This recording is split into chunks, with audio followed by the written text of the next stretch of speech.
A few years ago, I moved into a one-bedroom apartment in Melbourne, Australia, they went on to recall. It was my first time living on my own. The apartment block had been built in the 1930s. I'd been there for a few months when I came home from work one day and went into the bathroom. I saw something strange. A wooden board, which had covered a hole in the ceiling that led to a small attic space, lay fractured in two pieces on the ground. I examined the pieces. The board was an inch thick, and it would have taken Bruce Lee to break it. I thought the landlord had sent someone to work on the attic. I was frozen stiff with fear. Someone is up there for sure, I thought. I emailed pictures to the landlord, asking if anyone had been there, with an undertone of annoyance, since she hadn't warned me. Her reply read, "Please call me as soon as you are able to." I called, and she explained that her last two tenants had said the same thing happened. She promised to replace the board, and she did. A month later, I woke up one night around 4 a.m. My body was covered in goosebumps. It felt like someone was rubbing his or her hands on me. Everything was silent. But then I heard a dragging sound coming from above my bed. It was as if someone was pulling a sack of potatoes. I froze, convinced someone was up there. There is no way an animal could make that sound.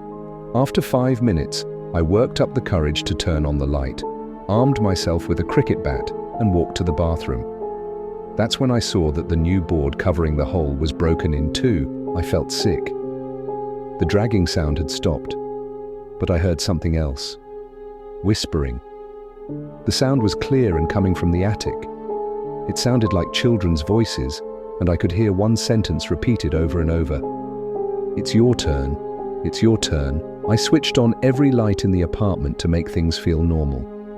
It was 5 a.m. and dark outside. I watched TV to try to unwind. Then a fuse blew. My pet budgie Dexter, whom I kept in the kitchen, usually never made a sound at night, but he started squawking like he was being strangled. I'd never heard him make those sorts of noises. He was screaming. I grabbed my car keys, ran out, sat in my car, and waited there until the sun came up. When I saw people walking their dogs, this comforted me enough to go back in.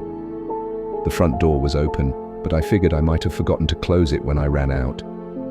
I went to the kitchen to check on Dexter, but he wasn't in his cage. I felt sick again. All my windows were closed, so I looked everywhere inside. When I walked to the bathroom, I heard splashing. Dexter was half drowned in the toilet. I took him out, washed him and dried him. I was so confused. At 8 a.m., I called the landlord and gave her a watered-down version of the night. "Oh wow, you heard the whispering too," she said. I stayed in that apartment for another 18 months. I heard the whispering on a few occasions, and twice the board covering the hole in the ceiling moved.